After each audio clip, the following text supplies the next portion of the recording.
मी आपल्या सगळ्यांना विनंती करतो की माझ्या मुलाला जाऊन लगभग आज 1 महिना होतो आहे आणि त्याचं दुःख कमी होण्याच्या ह्याच्या अगोदर माझे वडील पण गेले की त्यांच्या 20 दिवसानंतर.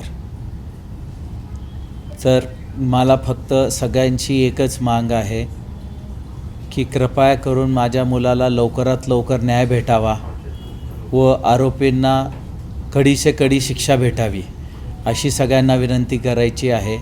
साहेब, मला न्यायव्यवस्थेवर पूर्ण भरोसा आहे आणि ते आत्तापर्यंत जे काम करत आहेत खूप व्यवस्थित करत आहे आणि ते व्यवस्थित करतील अशी मला खात्री आहे. साहेब, जी आता तपास चालू आहे तो खूप व्यवस्थित आहे, पण पुढं तपासाच्या नंतर हा फास्ट ट्रॅकमध्ये केस चालून त्यांना लवकरात लवकर कठोर शिक्षा व्हावी.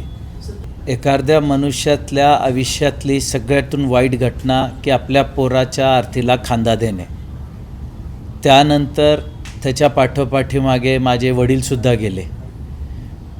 त्यांच्या पण आरतीला मी खांदा देऊन आम्ही सगळे घरचे एवढे बिखरलो आहे, एवढ्या जास्त दुःखात आहेत की सावरण्याचा तर विचारच नाही. सध्या आम्ही त्या दुःखाला कसं सहन करावं ह्या गोष्टीमध्येच आम्हाला समजत नाही आहे.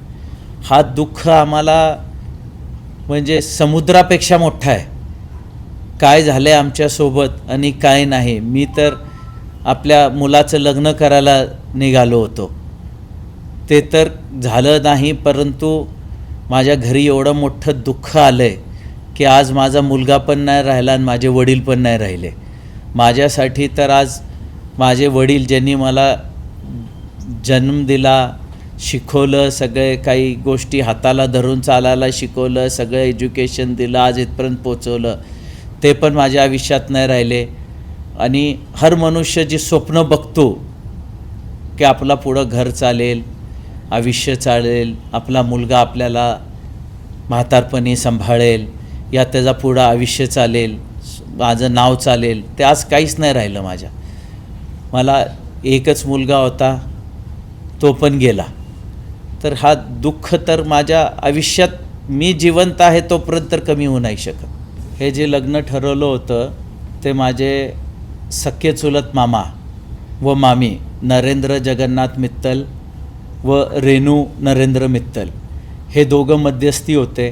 त्यांनी आम्हाला ॲश्युरन्स, गॅरंटी या पण अजून काही शब्द असतील ह्याच्यातले ते घेऊन करायला पाहिजे की त्यांनी एवढी खात्री दिली आम्हाला की ही मुलगी तू आमचीच मुलगी समज